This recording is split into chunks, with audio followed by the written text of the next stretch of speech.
दिन सकिन्छ। गर्भवती महिलालाई करकाप गरी, धम्की दिई, ललाई फकाई गरी वा प्रलोभनमा पारी भ्रूणको लिङ्ग पहिचान गरी वा बलपूर्वक गर्भपतन गराउन दण्डनीय भएकाले यी कार्य नगराउन्। प्रदेश स्वास्थ्य निर्देशनालय प्रदेश नम्बर 2 UNFPA र वेनद्वारा जनहितमा जारी सन्देश।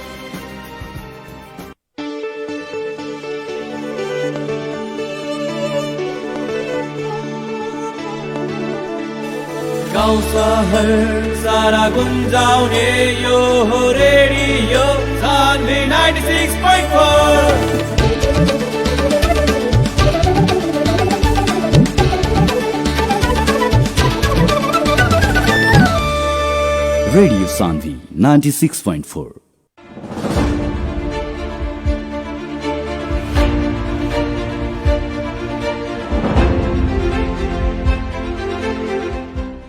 नमस्कार, तपाईँ सम्पूर्णलाई धेरै धेरै स्वागत छ। श्रोता साथी, सुनिरहनु भएको छ रेडियो सान्वीको प्रस्तुति कार्यक्रम जनसरकार र जनसरकारमा हामी चाहिँ विविध विषयमा कुराकानी गर्ने गरेका छौँ र जनताहरूको पनि गुनासो, टिप्पणी र प्रतिक्रियालाई समेट्ने गरेका छौँ भने विभिन्न राजनीतिक उतार चढाव र विविध अहिले राजनीतिक घटनाक्रम र देशले झेलिरहेको कोरोना आक्रान्तको विषयलाई पनि समावेश गर्ने गरेका छौँ भने पछिल्लो समय यो राजनीतिक अवस्थामा पनि चर्चाको विषय जनता समाजवादी पार्टीको बनेको छ, जुन चाहिँ एकीकरण भइसकेपछिको अहिले फेरि फोटको सङ्घारमा पुगेको छ र महन्त ठाकुर नेतृत्वको जनता समाजवादी पार्टीका नेताहरू बेग्लै बाटोमा हिँड्न थालेका छन् भने यता डाक्टर भट्टराई र उपेन्द्र यादव नेतृत्वको नेताहरू अर्कै बाटोमा हिँड्न थालेका छन्। उनीहरूले आज भोलि फुटको सङ्घारमा छन् र कहिले फुट हुन्छ भने अहिले कुनै आकलन गर्न सकिन, तर फुट हुन्छ भने निश्चित भइसकेको कतिपय जानकारहरू बताउँछन्। यसै सन्दर्भमा रहेर आजको लागि कुराकानी गर्न हामी निम्ति आउँदैछौँ जसपाका केन्द्रीय सदस्य रहनुभएको फिरोज मन्सुरलाई हामी यतिखेर हाम्रो टेलिफोन सम्पर्कमा जोड्ने प्रयास गरेका छौँ र उहाँ चाहिँ टेलिफोन सम्पर्कमा आइसक्नु भएको छ। उहाँलाई स्वागत गर्छौँ। हजुर नमस्कार। नमस्कार, स्वागत छ तपाईँलाई कार्यक्रम जनसरकारमा। धन्यवाद। जसपा अहिले फुटको सङ्घारमा छ, जसपा फुटिराखेको भने विभिन्न ठाउँमा हामीले सुनिराखेका छौँ भने पछिल्लो राजनीतिक घटनाक्रमले देखिएको पनि छ। साँच्चीकै जसपा फुटको सङ्घारमै पुगिसकेको छ? अब यसलाई अब फुटको सङ्घारमा नभनौँ, अब राजनीतिक के छ भने राजनीतिक देशको जुन बदलिदो परिस्थितिमा अब दुई ध्रुवमा हजुर विभाजित छ। अब यसलाई विभाजित भन्नुपर्छ कि अब फुटिसकेको, अब एक पक्षले सरकारमा जान्छु भन्दैछ, अर्का पक्षले सरकारको विरोध गर्दैछन् भने त अब मत यहाँ बल्झियो नि त। त्यसैलाई त दुई ध्रुव भनेको त त्यही हो नि। अब राजनीतिकमा लोकतन्त्रमा त मत बाजिनु त कुनै ठुलो कुरा होइन। त्यसो भए फुटिहाल्छ अब यो कुरा त यो राजनीतिकमा नेकपा एमाले त फुटिसकेको कुरा पनि त कतिपयले भन्छन् महन्त ठाकुरको बसाई उठाई सराई ओलीसँग भयो र उहाँहरूको नै अहिले आएर यता पनि उस्तै कुराहरू हुन थाल्यो भनेको अर्थ चाहिँ अब एमाले ठुलो पार्टी फुटिसक्यो, जनता समाजवादी पनि फुट्ला भने कुनै ऊ छैन, फुटिहाल्छ भने के नै हुन्छ र भन्नुको अर्थ तपाईँको होइन। त्यसको लागि अब यस्तो त्यसको अर्थ त अब फुटिहाल्छ भनेको पनि मैले छैन। तर के छ भने अब राजनीतिकमा कुनै चिज इम्पोसिबल हुँदैन नि, असम्भव भन्ने कुरा त हुँदैन, नफुट्न पनि सक्छ। के आधार छ नफुट्नको लागि बताइदिनुहोस् न तपाईँ। अब के छ भने अब पार्टी त अब लोकतान्त्रिक प्रक्रियाले चल्ने पार्टी हो, आफ्नो आफ्नो विचार राख्ने, तर संवैधानिक प्रावधान पनि छैन। तपाईँहरूलाई 5 वर्ष कुर्नै पर्छ, कानुनी अडचन आउँछ भने त्यो खण्डमा फुट्यो भने के हुन्छ त आकलन गर्नुभएको छ? अब के छ भने कानुनी प्रावधान त आफ्नै ठाउँमा छ। अब कानुन संविधानलाई हाम्रो देशको प्रधानमन्त्रीजीले पनि अहिले कहाँ चाहिँ मानिराख्नु भएको। त्यसो भए तपाईँहरूले पनि नमान्ने हो? अब त्यसो भए नमान्ने भन्ने कुरा पनि हुँदैन, तर देशको परिस्थिति जुन हिसाबले संविधानलाई विघटन गर्ने त छैन, सांसदलाई कसरी गरिदियो प्रधानमन्त्री, दोस्रोचोटि गरिदिनु भयो। अब त्यही भएर त सारा थोक त अब संविधानमै लेखेर हुन्छ भन्ने कुरा पनि हुँदैन। अब सिद्धान्त विचार मिलेन भने धेरै दिनसम्म त एक ठाउँमा बस्ने परिस्थिति पनि बन्दैन। देश अहिले कोरोनाबाट जुझिरहेको छ। मानिसहरू आफैमा आक्रान्त छन्, कोरोनाबाट उपचार पाएका छैनन्, उनीहरूलाई छुटकारा पायो त्यो पनि पाएका छैनन्। भ्याक्सिन चाहिएको छैन, तर भोट चाहिन्छ र राजनीति गर्न पाइन्छ।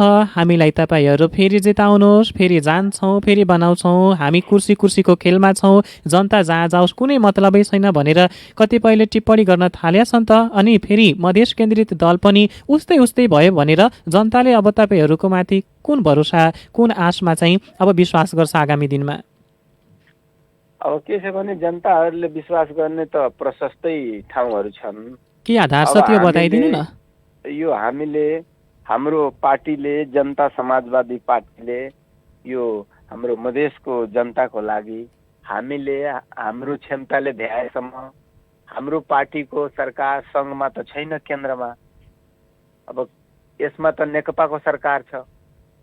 अब नेकपाको सरकारले गर्न नसकेको काम हामीले गर्ने पनि आधिकारिक हुँदैन। हामीले तर दबाउ दिन सकिन्थ्यो नि तपाईँहरू, तर पनि तपाईँहरू दबाउ नदिकन आफू पनि साता समीकरणको खेलमा लाग्नुभयो। एक गुटले विरोध गर्दैछन्, अर्काले सपोर्ट गर्दैछन्। जनताको कुरा कसैले गरेका छैन त?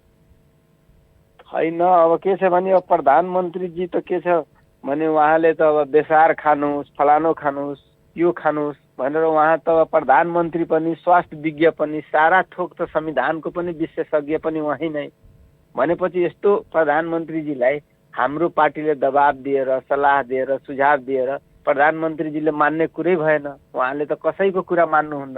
उहाँको कोलेसन गभर्मेन्ट सहकार्यको थियो, नेकपा माओवादी केन्द्र, उसको पनि कुरा मानेन। आफ्नो सहयात्री माधव नेपालजीको पनि कुरा मान्नु भएन। त हाम्रो पार्टीले दबाब दिएर भनेर कतिको प्रधानमन्त्रीजीले सुन्नुहुन्छ र मान्नुहुन्छ? त्यसो भए तपाईँहरूले अब जनताको कुरा छाडिदिनु भयो, उठाउनै सक्नुहुन्न अब प्रधानमन्त्रीले टेर्दैन भनेर? कुरा त के छ भने हाम्रो पनि यहाँ प्रदेश 2 नम्बरमा प्रदेश सरकार छ।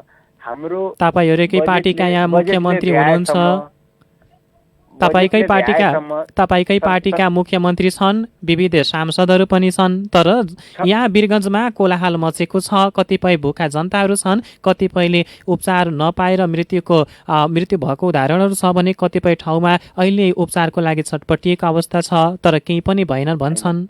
हाम्रो प्रदेश सरकारले पनि तपाईँको यो भेन्टिलेटरको लागि, आइसोलेसनको लागि बजेटहरू छुट्याएर सबै ठाउँमा दिएकै छ।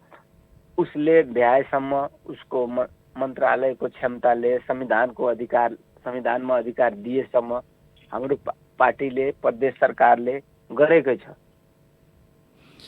अनि फेरि तपाईँले भन्दै हुनुहुन्छ गरेको छ होइन। अब हामी चाहिँ एउटा जनतालाई क्लियर पनि गर्नुपर्ने रहेछ कि उता केन्द्रमा राजनीतिक सत्ता समीकरण चाहिँ एकदम उथलपुथल अवस्थामा छ होइन।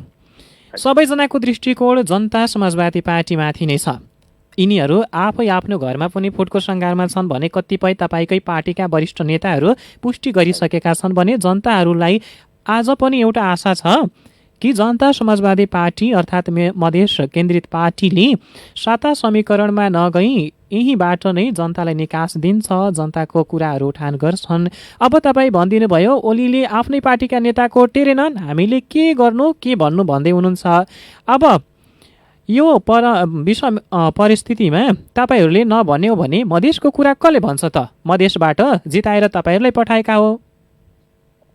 होइन, मैले भन्न खोजेको भन्दाखेरि अब भन्दाखेरि त हामीले भन्ने हो, कुरा उठाउने हो, तर प्रधानमन्त्रीजीले कसैको कुरा मानेर, सल्लाह सुनेर, बुझेर त्यो दबाबले उहाँलाई केही फरक पर्दैन। उहाँले कसैको कुरामाथि विश्वास पनि गर्नुहुन्न। कसैको दबाबले कुरा भनेर, सल्लाह सुझाव दिएर उहाँ मान्ने पनि व्यक्ति होइन। त्यसो भए तपाईँकै पार्टीका अरू सांसदहरू, अरू पक्षका नेताहरू किन समर्थन गर्दैछन् त ओलीको? अब ओलीको समर्थन त गर्नुभएको नेता हाम्रो आदरणीय महन्तजी हुनुहुन्छ, राजेन्द्र महतोजी हुनुहुन्छ। अब यसको जवाब त मैले दिने होइन। तर पार्टीको नेता तपाईँ पनि हो नि त। पार्टीको नेता हो भन्दैमा अब हामी त केन्द्रीय कार्य समितिका सदस्य हौँ। अब उहाँहरू अब दुईजना अध्यक्ष द्वयमा मोहन ठाकुरजी पनि अध्यक्ष हुनुहुन्छ, उपेन्द्र यादवजी पनि अध्यक्ष हुनुहुन्छ, राजेन्द्र महतोजी वरिष्ठ नेता हुनुहुन्छ।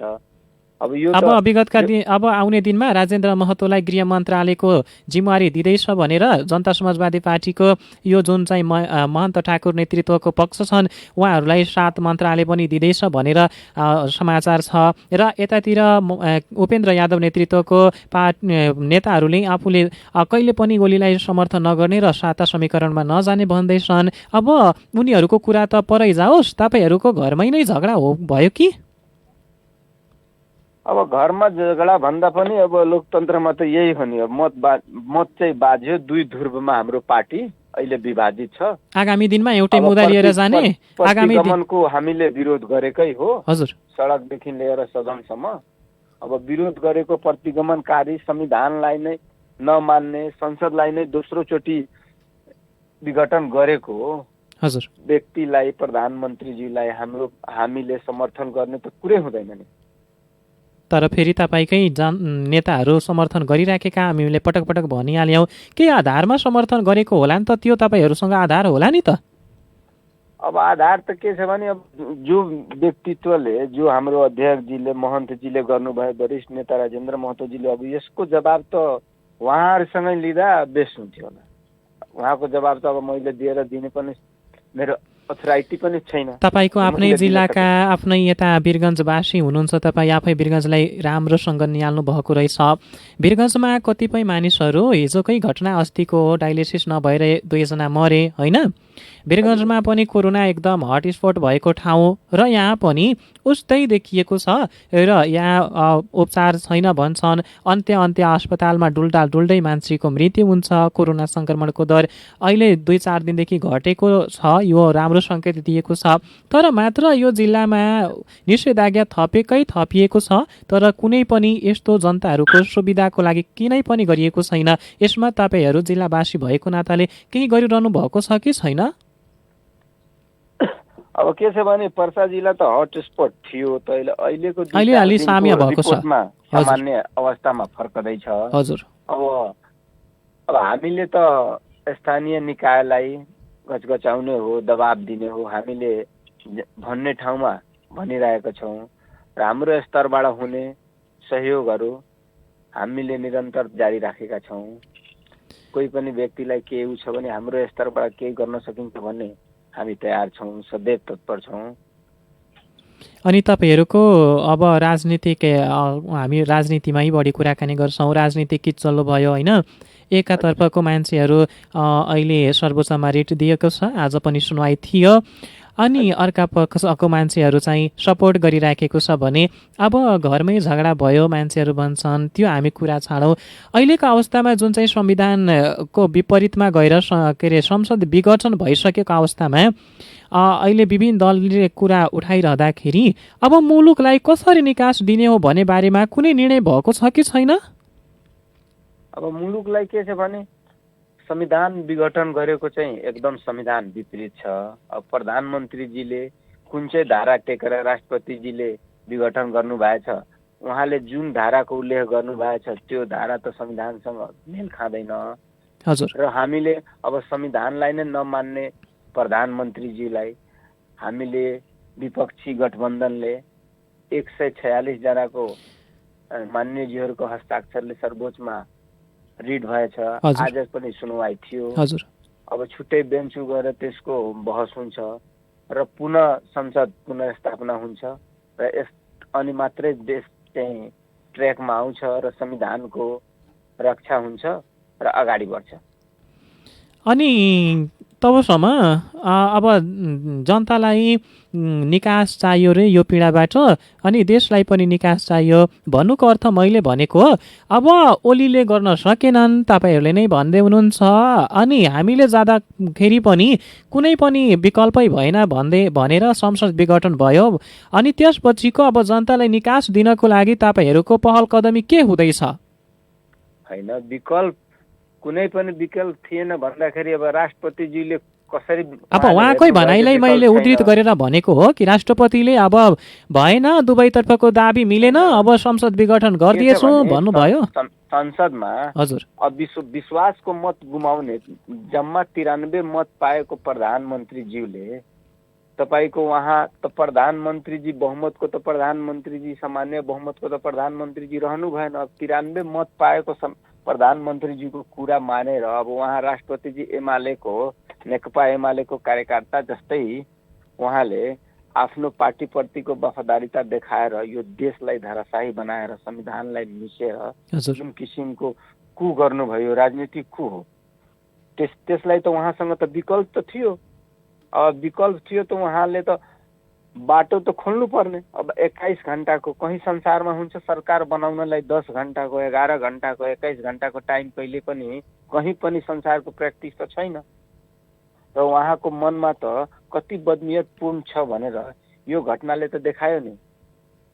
जो प्रधानमन्त्रीजीको कुरा मानेर राष्ट्रपतिजी अगाडि बढ्नुभयो त 93 मत पाएको 136 भन्दा त कममा त सरकार त चल्ने होइन। हजुर हजुर। अब तपाईँ भन्नुहोस् कि जो प्रधानमन्त्रीजीले विश्वासको मत गुमाएको हो व्यक्तित्वले 30 दिनमा विश्वासको मत पो पाउनु पर्ने नभयो राजीनामा दिएर बाटो। अब त्यही दिन प्रधानमन्त्रीले देउसो पत्रकार सम्मेलन गर्दा भनेका थिए मैले अब दिक्क भइसकेका छु चलाउन सक्दिनँ तपाईँहरू आफै गर्नु मैले बाटो प्रशस्त गरिदिए। तर फेरि बेलुका पख 153 जनाको हामीसँग बहुमत छ सरकारमा दाबी गर्न पुगे त्यो कतिको संवैधानिक छ होइन। अब के छ भने उहाँले जुन गरेको हस्ताक्षर त धेरै सांसदहरूले म त त्यहाँ थिएन मैले हस्ताक्षरै गरेको छैन। तर एकापट्टि उनले भनिदिए नि त पहिला नै भनिदिए प्रधानमन्त्री ओलीले मैले दिक्क भइसकेछु अब चलाउन सकिराखेको छैन सक्दिनँ पनि म बाटो प्रशस्त गरिदिएको छु तपाईँहरू जानु आफ्नो सरकार बनाउनु चलाउनु मेरो रचनात्मक भूमिका हुन्छ भनेका थिए। तर पछि फेरि बेलुका आफूसँग 153 जनाको बहुमत छ म प्रधानमन्त्रीमा दावेदार छु भनेर जानुभएको थियो भने उहाँको भनाइसँग मेल खान्छ होइन। उहाँको बेलुका जुन पत्रकार सम्मेलन भन्दा पहिले 93 मत पाएको वही नै हो। यो 153 कुन चाहिँ देशको माननीयजीलाई सांसदजीलाई बोकेर ल्याएर हस्ताक्षर गराएर उहाँले देखाउनु भयो। त्यही त जनताले सशंकित पारेको छ। 53 मत पाउने हाम्रै पार्टीको कुरा गर्नुहुन्छ भने 15 मत त विपक्षमा थियो नि 15 मत तटस्थ थियो। तटस्थको मतलब त त्यो बेलासम्म त थिएन नि जो माननीय महन्तजीले राजेन्द्र महतोजीले केपी ओलीजीलाई मत दिएको थियो। त्यसको अर्थ चाहिँ तटस्थको मतलब त त्यो भएन नि जो उहाँहरूले उहाँको पक्षमा मतदान गर्नुभएको थियो। त कसरी उहाँसँग 153 आयो? यो सबै फर्जी गरेर आफ्नो तानाशाही पुरा हिटलर शैलीमा देशलाई बर्बाद गर्ने। अब तपाईँ बताइदिनु सिधा प्रश्नको सिधा उत्तर दिनु मन्सुर ज्यू। अहिले तपाईँहरूले संसद पुनर्स्थापित हुनुपर्छ भनेर रिट दिनुभएको छ सुनवाई पनि सुरु भइसकेको छ तपाईँ आशावादी हुनुहुन्छ संसद पुनर्स्थापित हुन्छ? हेर्नुहोस् मलाई हाम्रो देशको न्याय प्रणालीमा सर्वोच्च सम्मानित सर्वोच्च अदालतमाथि पूर्ण विश्वास छ। जसरी पहिलोचोटि सम्मानित सर्वोच्च अदालतले पुनर्स्थापना गर्यो हजुर त्यस्तै यो त के छ भने न्यायालयको अपमान छ। प्रधानमन्त्रीजीले जुन गलत कदम उठाउनु भयो यसले न्यायालयको अपमान भएको छ। यो देशमा अब न्यायालय छ कि छैन भन्ने कुरातर्फ पनि जनताहरू सोच्न बाध्य भइरहेछन् राजनीतिक दलहरू सोच्न बाध्य भए। त्यो भएर एकदम पूर्ण आशा छ हामीलाई जनता समाजवादी पार्टीलाई यहाँको आम जनतालाई कि दोस्रो पटक पनि सम्मानित सर्वोच्च अदालतले संसदलाई पुनर्स्थापना गर्छ। हजुर पछिल्लो दिनमा हामीले एउटा कुरा के हेरिराखेका छौँ नागरिकता विषयको अध्यादेश चाहिँ अहिले एकदम तातेको कुरा होइन। तपाईँकै पार्टीका नेताहरू कतिपयले भन्दैछन् मैले गरेँ राजेन्द्रजी भन्दै हुनुहुन्छ मेरो कारणले आयो महन्तजी भन्दै हुनुहुन्छ मेरो कारणले आए यता अर्कै पार्टीका नेताहरू भन्दैछन् मेरो कारणले आए भनेको अर्थ चाहिँ यो नागरिकता सम्बन्धी विषयको कसैको कारणले पनि आयो तर यो दिगोपन हुन्छ कि फेरि तपाईँहरूलाई मैले त यो समाधान गरिसकेँ तपाईँहरू फेरि राजनीतिमा आउनु अनि गइसकेपछि फेरि यताउता गरेर फेरि त्यसैमा बल्झ्याइराख्ने कुरा हो कि प्रष्ट रूपमा यो कानुन सम्मत भइसकेको छ दिगोपन भइसकेको छ आउने दिनमा यो फेरि बदर हुने छैन भने के छ यसको प्रमाणहरू? होइन, यसमा के छ भने अब संविधानमा लेखेको कुरालाई पनि संविधानको पालन गर्ने संविधानका पालकज्यूहरूले र खास गरी भन्दाखेरि हाम्रो प्रधानमन्त्रीज्यूले विभिन्न अध्यादेशहरू ल्याएर त्यो बनेको कानुनलाई पनि मिच्ने, त्यसलाई पनि मास्ने र यो जुन किसिमको पनि परिवर्तनलाई हजुर स्वीकार नगर्ने र जुन यो नागरिकता विधेयक छ हजुर भोलि अहिले ल्याएर अँ भोलि प्रधानमन्त्रीजीले या कुनै अन्य ज्यूले हजुर। यसलाई कुनै विधेयक ल्याएर कुनै रिड हाल्न लगाएर ल्याएर देशमा हजुर, त हजुर। देखेछ धेरै धेरै उपलब्धिहरू भएछ, लेकिन त्यसलाई उल्ट्याउनको लागि अँ। अनेकको विगतका दिनमा पनि त भयो नि त। विडम्बना मचाएर यसलाई पनि त्यो गर्न सक्दैन भन्ने कुरा जुन नियतमाथि हुन्छ हजुर नि, हजुर त्यो भन्न सकिँदैन, त्यो हुने सम्भावना र तपाईको खतरा रहन्छ। भनाइको अर्थ चाहिँ प्रधानमन्त्रीले तपाईँहरूसँग खेल खेल्नको लागि मात्र यो एउटा हुन्छ नि अब के भनौँ उसलाई बजाउने किसिमको भयो नि हो हो होइन। अब मैले मधेसको मुद्दा समाधान गरिदिएँ, तपाईँहरू अब मेरो सरकारमा आउनु, समर्थन गर्नु। अहिले लकडाउनको अनि देशमा हजुर, होइन, हजुर। पुरा दुनियाँमा लकडाउनको हजुर। परिस्थिति छ देशमा, हजुर हिँडडुल गर्न कानुनन प्रतिबन्ध छ। हजुर। अब यो स्थितिमा त्यो विधेयक ल्याएर त्यो कानुन ल्याए पनि हजुर र भोलिको दिनमा कसैलाई लाभै भएन नि त। एउटा दाबी मुद्दै हाल्दियो हजुर, भने, हजुर। रिटै हाल्दियो भने अँ। त्यसको डिसिजन बदर भयो भने अनि जब लकडाउन सकिन्छ अनि कसले के चाहिँ यो उपलब्धिले कहाँ नागरिकता कसले लिन सक्यो र अङ्कृतले र जन्मसिद्धको सन्तानले लियो भनेर अब त्यो कागजमा मात्रै हुन्छ नि। त्यही त। भएर यो त के छ भने ललिपपको जस्तो हजुर। देखाउनलाई, जनतालाई भ्रममा पार्नलाई, किनभने प्रधानमन्त्रीजीले भनेको कुरा भनाइमा र गराइमा हजुर। त्यस्तो धराराको उद्घाटन भयो काठमाडौँ। हजुर, तर हजुर। धराराको त ठेकदार कम्पनीले जुन कम्पनीले काम लिएको थियो कामै सकेको छैन, अहिले नगरौँ भनेर भन्दा फेरि पनि अहिले हेर्नुहोस् दैनिक त्यो भइरहेछ, शिलान्यास भइरहेछ, उद्घाटन भइरहेछ, कामै भएको छैन, बजेटै छैन, मान्छे कोरोनाले ग्रसित छ, भ्याक्सिन कहाँबाट आउँछ त्यसको ऊ छैन। त्यसो भए भारतमा आउँछ तपाईँको कि भनाइको अर्थ चाहिँ मनसुरज्यू, तपाईँको हजुर। भनाइको अर्थ चाहिँ नागरिकता अध्यादेश ल्याउनु प्रधानमन्त्री ओलीको एउटा बदनियतपूर्ण चाल भएको हो। हो अब त्यो आइसकेपछि अब फेरि तपाईँहरूको समर्थन पाउनको लागि ल्याउनु भयो र पछि कसैले फेरि रिट हालिदियो भने त्यो स्थगन हुन्छ। अहिले निषेधाज्ञा छ, कसैले यसबाट लाभै लिएन अनि फेरि बल्झिएर जान्छ, तबसम्म प्रधानमन्त्रीले आफ्नो सत्ता र कुर्सी बचाइराख्नुहुन्छ होइन। हो त्यो जो मान्छेको नियत नै, जसले संविधान पनि नमान्ने, कुनै चिज ऐन कानुन नमान्ने व्यक्तिले त जे पनि गर्न सक्छन्। तर तपाईँकै पार्टीका नेताहरू भन्दैछन् हाम्रो मुद्दा समाधान भयो, हामीले उठाएको कुराहरू प्रधानमन्त्रीले एक एक गरी पुरा गर्दैछन्, हामी जान्छौँ भन्छौँ, अनि तपाईँहरू यो ललिपप भयो भन्न मिल्छ त?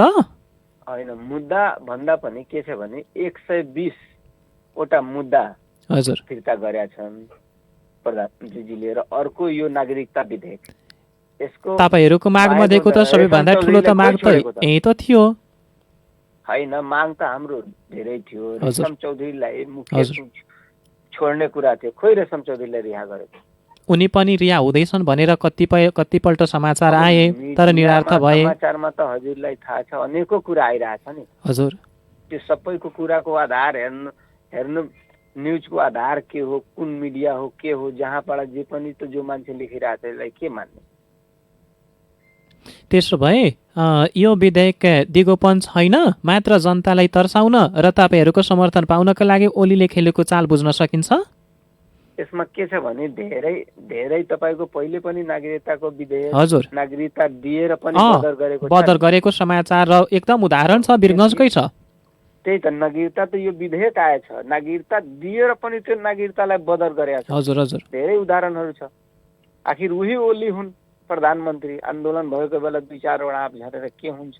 उनी भन्छन् हामीले यो भारतीय हुन्, नागरिकता दिन पाइँदैन, त्यही त। आफूलाई झारेर के हुन्छ।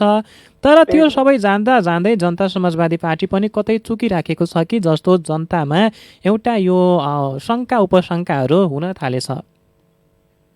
अब जनता समाजवादीको त्यही मैले भनेको 2 ध्रुवमा पार्टी अहिले उ भइसकेको छ। अब यसमा त के छ भने प्रतिगमनको पक्षधर र प्रतिगमनको विरोधी, लोकतन्त्रको पक्षधर, संघीयताको पक्षधर, यही 2 ध्रुवमा जान्छ। यो त के छ भने एउटा प्रधानमन्त्रीको चाल हो यो हजुर। संसद विघटन। आखिरमा त यो संघीयतालाई नै समाप्त गर्ने र परिवर्तनलाई नै समाप्त गर्ने यो षड्यन्त्र भइरहेछ। त्यसो भए अब तपाईँहरूको पार्टी पनि फुट्ला र एकले प्रधानमन्त्री ओलीलाई सपोर्ट गर्ला, अर्काले विरोध गर्ला, आफैमै लडाइँ भएर फेरि अब एकजुट भएको मधेस केन्द्रित दलहरू छुट्टिएर फेरि विभाजन भइहाल्छ। अब त अहिले त्यो कुरा भन्न त किन भन्न ठ्याक्कै सकिँदैन त? तपाईँकै के अरे ग्रुपका पार्टीहरू, गुटका पार्टीहरू छन् नि संयुक्त रूपमा जुन चाहिँ एकता भएको छ। कतिपयले अब त मन्त्रालयमा जान्छन्, गृह मन्त्रालयको पनि दावेदार छन् भन्छन्, अनि तपाईँले अब ठ्याक्कै भन्न मिल्दैन भन्न मिल्छ त? अब के छ भने अब त्यो राजनीतिमा त कुराहरू त जे कुरा पनि हुन्छ नि। अब नफुटेको अहिले सिङ्गो पार्टीलाई फुटिसक्यो भन्न त कसरी मिल्छ? अब हेर्दै जाउँ न के हुन्छ। यो देशमा त फुटिसक्यो भन्ने एमाले त फुट्या छैन। अब तपाईँ कुन आधारमा भन्दै हुनुहुन्छ एमाले फुट्या छैन? उनीहरू दुई ठाउँमा गइहाले आफै। गएर पनि त बिचमा त एकता त भइसकेको थियो नि। अन्तर्द्वन्द्वले गर्दा गएर मात्र हुँदैन नि। फुट्या घोषणा त विधिवत निर्वाचन आयोगले गरेकोलाई मात्रै फुटेको भन्न मिल्छ नि। अब तपाईँकै महन्त ठाकुर नेतृत्वको पार्टीले भोलि हामी निर्वाचनमा जाँदैछौँ भनेर एउटा त्यही दलका नेताले भनिदिएका छन् भनेर अब उनी चाहिँ भोलिका दिनमा निर्वाचन आयोगमा जालान् र पार्टी फुटिहाल्छ, यो मात्र बाँकी रहेको छ। र भोलि पर्सिमा पार्टी फुट्ला भने एकजना वरिष्ठ नेता पनि बताइसकेको अवस्था छ। अनि तपाईँले भन्नुहुन्छ ठ्याक्कै भन्न सकिँदैन, फुट्ला कि फुट्दैन भनेर। त तपाईँहरूले पनि त जनताको यो बेसमा चाहिँ शङ्काको पोसिबल भन्ने त केही पनि हुँदैन। त्यसो भए फुटिहाल्छ। अब यो कुरा त कसरी भनौँ त? फुट्ने कुरा त निश्चित हुँदैन नि। पोसिबल इम्पोसिबल पोलिटिक्समा त जे कुरा पनि सम्भव हुन्छ। अब हामी फुट्नेको कुरा छोडौँ, हजुर फुट्नको कुरा छोडौँ र यसलाई जोड्नको लागि पार्टी अन्तरबाट कुनै प्रक्रिया थालिएको छ कि छैन? अब त के छ भने एकचोटि हाम्रो माननीय उपेन्द्र यादवजी र माननीय महन्तज्यूको मिटिङ भएको थियो। हजुर। र त्यसपछि यो फेरि अर्को भयो। त्यसपछि चाहिँ अहिले त्यो किसिमको कुनै पनि तर निष्कर्ष निक्लिएन, कतिपय वार्ता भए, कतिपय त्यो निस्किया थियो। त्यसपछि पनि अर्कै यो महतोजीको संसदीय दलको कुरा आएर अलिकति त्यहाँबाट बिग्रियो। त्यसपछि चाहिँ अहिले कुनै पनि किसिमको कहीँबाट तपाईँहरूमा कुरा कुन ठाउँबाट मिलेन कि यो अवस्थामा आइपुग्यो? अब यसमा त कुरा भन्दा पनि अब त्यही मैले भने जो अब प्रतिगमनकारी होइन। त्यो बेला त प्रधानमन्त्री, त्यो बेला त ओलीले संसद विघटन गर्दाखेरि तपाईँहरूका पार्टीको संयुक्त जुन चाहिँ अहिले एकता थियो सबजनाले नै विरोध गरेका थिए होइन र? पछिल्लो यता आइसकेपछि यो 1-2 महिनाको अन्तरालमा चाहिँ आफ्नै पार्टीमा कुन चाहिँ अन्तर्द्वन्द्व भयो कि यस्तो सङ्घारमा आइपुग्या छ? तपाईँले त थाहा होला, तपाईँ केन्द्रीय सदस्य हुनुहुन्छ। हाम्रो पार्टीको भित्रमा कुनै अन्तर्द्वन्द्व भएन। तर किन यो के छ भने कहाँबाट माननीय महन्तजी, माननीय राजेन्द्र महतोजी गएर केपी ओली प्रतिगमनकारीलाई सहयोग गर्नुभयो, उहाँसँग गएर टाँसिने भयो, नजिक हुनुभयो। यो कुरा त अब उहाँहरूले बताउने कुरा मैले त भन्न कसरी मिल्छ? तपाईँकै पार्टीका नेता हुन्, बिचमा त केही कुरा भएको होला। जुन बेला यो अवस्था होइन, सुन्नु न, जुन बेला यो अवस्था थिएन होला त्यो बेला त महन्त पक्षका नेताहरूले भनेका होलान् तपाईँको उपेन्द्र पक्षहरूसँग कि हामीले प्रधानमन्त्रीसँग यो सहकार्य गरिराखेका छौँ, हामी जान चाहन्छौँ, तपाईँ पनि सँगै आउनु। अब त्यहाँ चाहिँ उपेन्द्रज्यूले नमानेर त फुटको सङ्घारमा पुग्या हो नि त, केही त थाहा होला नि? होइन, के छ भने अब जो व्यक्तिले पार्टी एक-एकजना ऊ गरेर बनाएको हुन्, मधेस आन्दोलन गरेका उपेन्द्रजीले 62-63 उहाँले यो पार्टीलाई फोड्ने कुरा र कुरा नमान्ने कुरा त हुँदैन नि। त्यसो भए तपाईँहरूको पार्टी उपेन्द्र पक्ष नेतृत्वको कुनै पनि हालतमा ओलीलाई सपोर्ट नगर्छ अनि सरकारमा पनि जाँदैन, नागरिकता विधेयक ल्याएको ओलीको ललिपप हो, ठहर गर्छ होइन?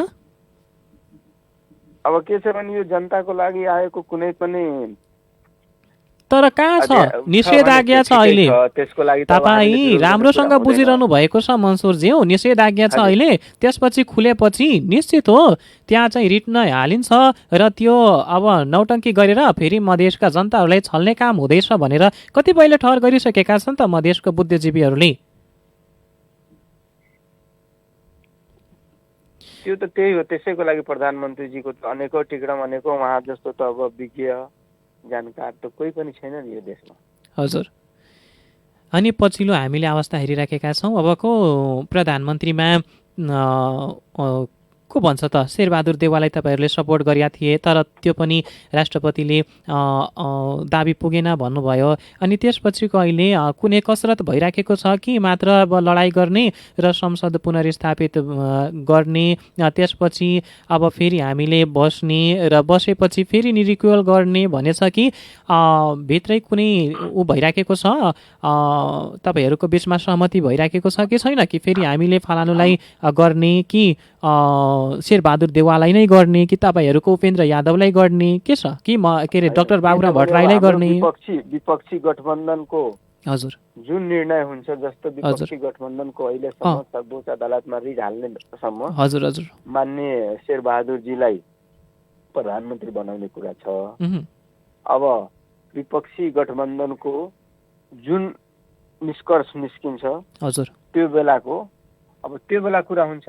अहिले त के छ भन्दाखेरि अब हाम्रो अब सम्मानित सर्वोच्च अदालतले फेरि पुनः दोस्रो चोटि पनि उसलाई सांसदलाई पुनर्स्थापना गर्छ भन्नेमा हामी विश्वास छौँ। त्यो त कुरा ठिकै हो तर तपाईँहरू आफै आन्तरिक द्वन्द्व अन्त्य गर्नु अनि जनताको त विश्वास तपाईँहरूमाथि छँदैछ, तपाईँहरू त विश्वस्त हुनुहुन्छ। त्यो आफ्नो अन्तर्द्वन्द्व ठिक गरिसकेपछि जनताले जति तपाईँहरूलाई भोट दिएर यहाँबाट पठाएको थियो फेरि त्योभन्दा बढी दिनेछ भने हामी चाहिँ विश्वस्त छौँ। तर जनताहरूलाई अहिलेको अवस्थामा खोप चाहिएको छ, निकास चाहिएको छ, यो रोगको महामारीमा चाहिँ भोकबाट मर्न नसकुन् भनेर आवाज उठ्न थालेछ मधेसमा। तपाईँ मधेस केन्द्रित दल झन् आफ्नै पर्सा जिल्लावासी वीरगञ्जको हालत हेरिरहनु भएको छ। वीरगञ्जको बारेमा केही तपाईँहरूले व्यक्तिगत तपाईँ आफ्नो तर्फबाट मन्त्रालयगत रूपमा गएर कुनै ध्यान आकर्षण गराउनु भएन कि हाम्रो वीरगञ्जवासी छटपट्टि राखेका छन्, वीरगञ्जमा यस्तो तनावपूर्ण अवस्था छ, स्वास्थ्य मन्त्रालय छ, अन्य मन्त्रालयहरू छन्, तपाईँहरू हेरिदिनु पर्यो, वीरगञ्जबाट धेरै आर्थिक गतिविधि हुन्छ, धेरै पैसाहरू आउँछ, करहरू आउँछन्।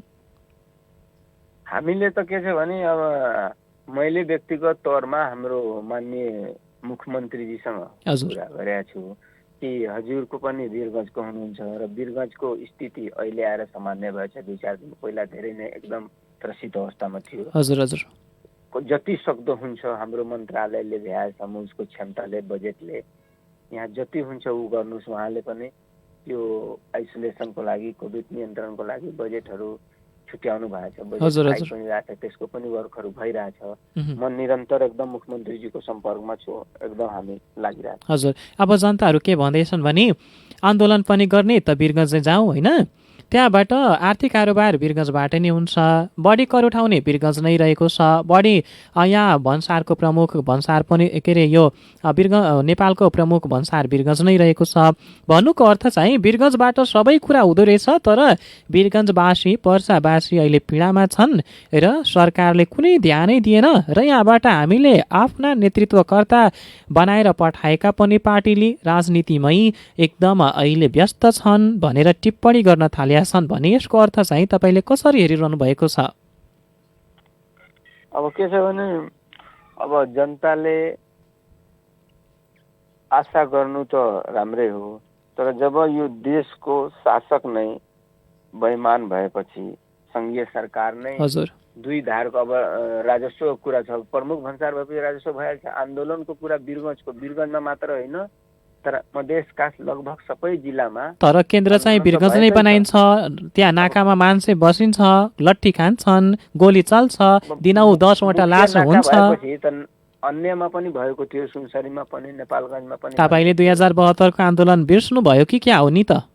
हैन, हामी कस्तो यहाँ चाहिँ 5 जनाको एकै दिन शव भेटिएको होइन, 5 जनाले गोली हानी हत्या भएको त्यो दिन होइन। हो। अनि जनताहरू त दावेदारी गरिहाल्छन् नि कि वीरगञ्जको त बढी माया हुनुपर्ने यहाँको नेतृत्वकर्तालाई र सङ्घीय सरकार, प्रदेश सरकार, स्थानीय सरकारले, तर तिनै तहले पनि गर्न सकेनन् भन्दै जनताहरूले अहिले निराश भएका छन् त। होइन, स्थानीय तहमा अब जस्तो स्थानीय तहको वीरगञ्ज महानगरपालिकाको मेयर हुनुहुन्छ, उहाँले पनि एकदम उहाँको सक्रियतामा धेरै नै यो उहाँले त पनि वर्कहरू गरिरहनु भएको छ, तर के रे राजनीति खिचलो भयो, गर्नै सकिदिन भनेर एकै दिन अक्सिजन प्लान्ट नारायणी अस्पतालमा राख्छु भन्नुभएको थियो। त्यसपछिको 2 दिनपछि राजनीति खिचलो भयो, गर्दिन भनेर स्थगित गरिदिएछु भन्नुभएको विज्ञप्ति नै जारी गर्नुभयो। तर कुन प्रकारको राजनीतिक किचलो भयो भनेर प्रश्नाइएको थिएन। अनि जनताहरू अब के बुझेला? तपाईँहरूले आफ्नो भनौँ न जिम्मेवारीबाट पन्सिन खोजे होइन त? होइन, जिम्मेवारी त्यसलाई मेयर साहबको त्यो नपन्सिने भनौँ के छ भने अब होइन, मैले मेयर साहबलाई मात्र भने होइन, गर्ने कुरा हो, रिक्वेस्ट गर्ने कुरा। अब सङ्घीय सरकारले नमानेपछि या सम्बन्धित निकायले होइन, दत्ताहरूबाट सहयोगको अपेक्षा गरिएको थियो, सहयोग जुटिँदै थिए, तर राजनीति खिचलो भयो, गर्न सकिँदैन भन्नुभएको थियो। त्यतातिर हामी नजाउँ। तपाईँहरूकै पार्टी जितेका केन्द्रीय नेताहरूसँग पनि कुराकानी गरिरहँदाखेरि देशको अवस्था यस्तो छ, अहिले राजनीति अवस्थामा बल्झिएको छ, के गरौँ, सङ्घीय सरकारले नै गरेनन् भनेर त एउटा जिम्मेवारीबाट पन्सिने कुरा त भयो नि त। यही अब हामीले यहाँबाट पठाएको नेता 400 जना छन्, मधेस केन्द्रित नै छन् होइन। यहाँ पर्सा जिल्लाकै 4 जना जित्या छन्, त्यसपछिको सामुनुपातिकमा पनि यता छन् प्रदेश सभातिर। अनि फेरि खास गरी वीरगञ्ज पर्सा जिल्लामा नि किन जनताहरू भोकभोकै मर्नुपर्ने त? के छ भने अब जनताले यहाँ हाम्रै पार्टीका सबैजनालाई निर्वाचित गराएर पठाएको छ, सत्य कुरा हो। तर के छ भने अधिकार जहाँ हुन्छ, अब जस्तो तपाईँको सानभी एफएमको सञ्चालन त सानभी एफएमको सञ्चालकले गर्ने हो नि। अब म यही जिल्लाको हो, मैले गर्छु भनेर मैले गर्न मिल्दैन नि। अब राज्यले जुन गर्ने कुरा हो गर्छ। हाम्रो दलको माननीय जी हुनुहुन्छ, सङ्घीय सांसदजी हुनुहुन्छ, उहाँहरू पनि एकदम दिन रात लाग्नु भएको छ। प्रदेशका सांसदजीहरू हुनुहुन्छ, उहाँ पनि लाग्नु भएको छ। स्थानीय तहमा पनि निर्वाचित नेताजीहरू हुनुहुन्छ, उहाँ पनि लाग्नु भएको छ। मेयर साहब पनि दिन रात लाग्नु भएको छ। अब यसलाई त अब गर्न सक्ने त अब हाम्रो मात्र अन्य दलको पनि नेताजीहरू हुनुहुन्छ, उहाँहरूले पनि गर्नुपर्ने। सबैले आफ्नो स्थानबाट, अब नागरिक समाज छ, मानव अधिकार कर्मी छ, सबैले आफ्नो स्थानबाट सहयोग गर्यो भने जुन पनि समस्याको समाधान छ। अब हाम्रो एउटा पार्टीले मात्रै गरेर यो गर्न सक्ने पनि होइन। तर तपाईँलाई राम्ररी थाहा छ मनसुरज्यू, जुन ठाउँमा लगानी गरिन्छ त्यही ठाउँमा दावेदार पनि बढी हुन्छन् होइन। अब तपाईँहरूलाई जनताले बहुमत दिएर पठाइदिए, तपाईँले भन्नुहुन्छ अरूले पनि गर्नुपर्छ। ठिक छ, अरूले गर्नुपर्छ, तर अरूले गर्नुपर्छ भन्दैमा आफूले आफ्नो जिम्मेवारीबाट पन्सिने हुन्न भनेर जनताहरू भनिराखेका छन्। जनताहरूलाई तपाईँ आश्वस्त पारिदिनु न। हामीले आफ्नो ठाउँबाट गर्न सबै गरिरहेछौँ र आगामी पनि हाम्रो पार्टीले, हाम्रो प्रदेश सरकारले, मुख्यमन्त्रीजीले, हजुर, हाम्रा सम्बन्धित निकायले एकदम रात दिन जनताको सेवामा। तपाईँको मुख्यमन्त्रीको कुनै अत्तो पत्तो छैन? यहाँ वीरगञ्जमा कतिपय तपाईँ सामाजिक सञ्जालमा हेर्नु, मान्छेहरू लेख्दैछन् मुख्यमन्त्री हराइसक्नुभयो, भेट्ने मान्छे चाहिँ खबर गर्नुहोला भनेर कतिपयले उल्लेख गरेका छन्। अब मुख्यमन्त्री जनसम्पर्कमा भएको भए त लेख्दैन थियो नि होला? होइन, के छ भने उहाँले गर्नुपर्ने कामहरू त सबै भइरहेछ। अब लेख्ने मान्छेले कहाँ के लेख्यो, धेरै चिज लेख्छ। प्रधानमन्त्रीको विषयमा पनि मान्छे लेख्छ, राष्ट्रपतिको विषयमा पनि थुप्रै कुरा लेखिरहेछ। त लेखाइको पछाडि हामी नजाउँ। हामीले गर्न सक्ने एकदम हाम्रो पार्टी एकदम जनताप्रति कटिबद्ध छ, किनभने हजुर सबैको उनै जनता हो। तपाईँको भन्नुको अर्थ अब जनता समाजवादी पार्टीले जनताको बीचबाट हट्या छैन? एकदम जनतासँग हामी छौँ, दुख सुखमा कन्धामा नमिलाएर हामी एकदम रात दिन उहाँहरूसँग हरेक चिजमा हामी सक्दो हामीले भ्याएसम्म क्षमताले हामी गर्छौँ। त्यसो भए नेता मनसुरज्यू, तपाईँ अब भन्नुको अर्थ जनताको बिचमा कुनै पनि परिस्थिति आयो भने जनता समाजवादी पार्टीले जनताको हात साथ काँध छोड्या छैन? छैन। त्यसो भए अब हाम्रो जनताले तपाईँको पार्टीमाथि निर्धक्क भएर विश्वास गर्न सकिने वातावरण छ? एकदम छ। हाम्रो पार्टीले एकदम जनताको लागि हिजो पनि गरेछ, आज पनि गर्छ, भोलि पनि गर्छ। तपाईँ एउटा कुरा जनताहरूलाई सिधा बताइदिनु, अन्तर्द्वन्द्वले त कहीँ जनता फेरि बिचमा त मारमा पर्दैन नि त? पर्दैन जनता। अब तपाईँहरूको पार्टीमा झगडा भयो, जनतालाई छोडेर त भाग्ने त कुरा आउँदैन नि? हुँदैन। अनि जनतासँग हामी छौँ। तपाईँहरू जनतासँग हुनुहुन्छ? एकदम एकदम। अहिलेको अवस्थामा हेर्नु पर्दाखेरि जनतासँग हुनुहुन्छ भन्दै हुनुहुन्छ होइन, तर तपाईँले अब एउटा कुरा के गर्नु, जनताहरूसँग हुनुहुन्छ भने त्यसको जल्दो बल्दो प्रमाण अब जनताको कुरा केन्द्रमा उठान गर्नु अनि त्यहाँ केन्द्र स्थित भएका सङ्घीय सरकारमा भनिदिनु कि वीरगञ्जवासीलाई पनि खोप चाहिएको छ। वीरगञ्ज महानगरले पनि त्यो मन्त्रालयलाई, स्वास्थ्य मन्त्रालयलाई सरकारको नाममा चाहिँ परिपत्र गरी खोप खरिदको लागि आफू सक्षम रहेको र अनुमति माग गरेको छ। त्यो माग गरेको हप्तौँ दिन बित्न लागेको छ, कुनै पनि प्रक्रिया त्यहाँबाट प्रतिक्रिया आएको छैन।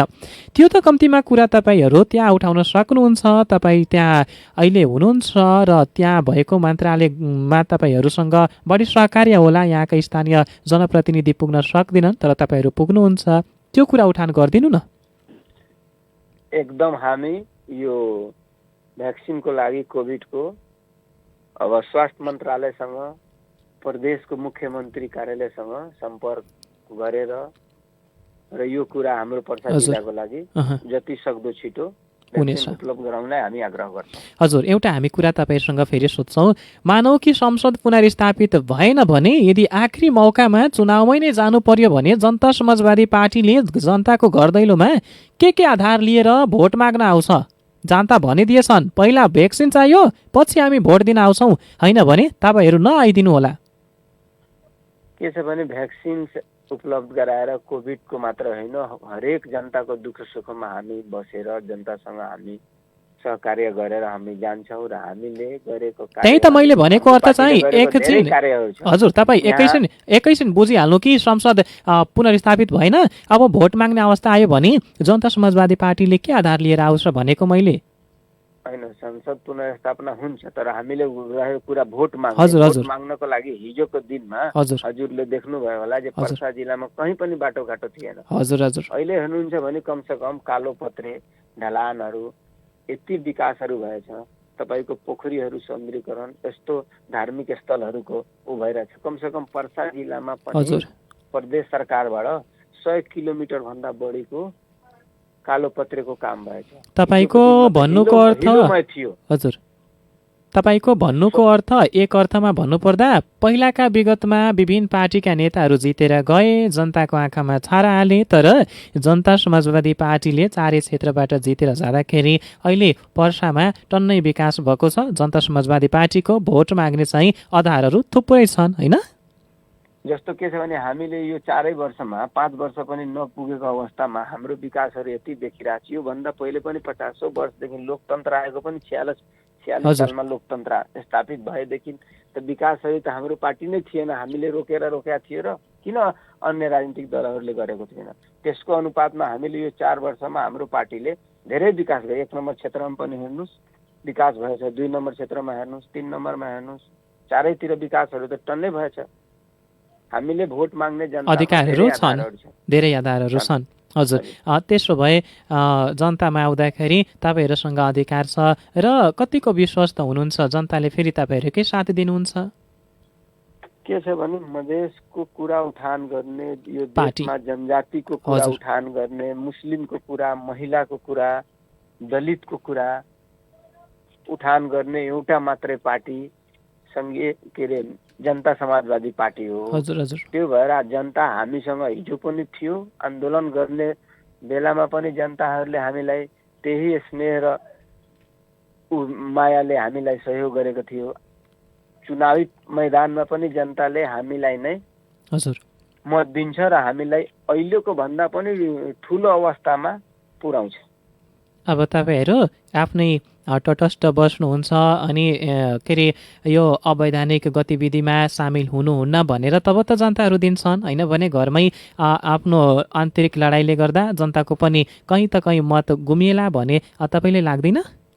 होइन, आन्तरिक लडाइँ भन्दा पनि कुनै पनि अब गलत सिद्धान्तमा कोही पनि नेता गयो भने अब पुरा पार्टी त उसँग जाँदैन नि।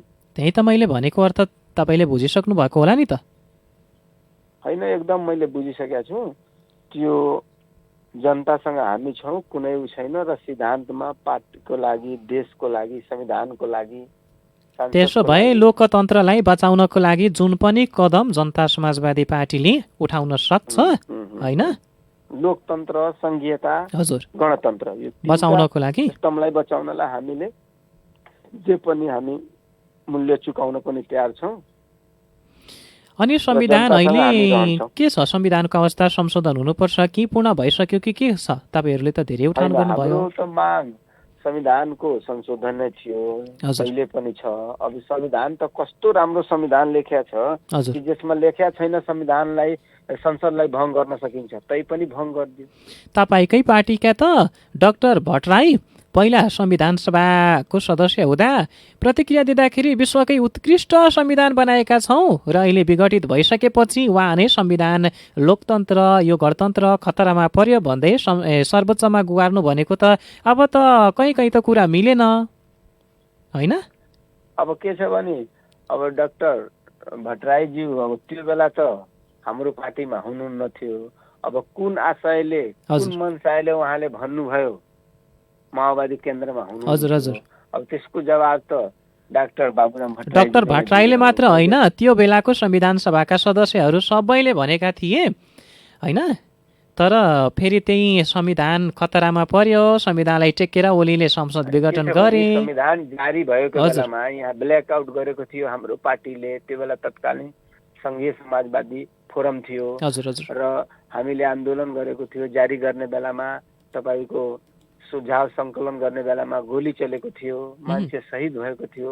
हामीले त्यो संविधानलाई कहिले पनि संसारको उत्कृष्ट भनेको थिएन। उत्कृष्ट भन्ने व्यक्तिहरू नै अहिले आएर भनिरहेछन् यो त्रुटि छ, यो काम नलाग्ने संविधान छ, यसको केही काम छैन, यो निकम्मा संविधान भयो। हामीले कहिले पनि विश्वको उत्कृष्ट हाम्रो पार्टीले हामीले भनेको छैन। हजुर, हस्, हुन्छ। तपाईँले व्यस्तताको बावजुद पनि हामीले समय उपलब्ध गराइदिनु भयो र कुराकानी गरिदिनु भएकोमा तपाईँलाई धेरै धेरै धन्यवाद छ। ल, धन्यवाद। सामदी एफएमले पनि मेरो आवाजलाई जनतामाझ पुर्याइदियो र सामदी एफएमको उत्तर प्रगति होस्। धन्यवाद। हस्, थ्याङ्क यू। उहाँ हुनुहुन्थ्यो जनता समाजवादी पार्टीका केन्द्रीय सदस्य फिरोज मन्सुर। आजको श्रृङ्खला हाम्रो यहीँ सकिएको छ। भोलि फेरि अर्का अतिथिसँगै भेट्ने बाचा गर्दै म कार्यक्रम सञ्चालक श्रीनारायण बिदा हुन चाहन्छु। नमस्कार।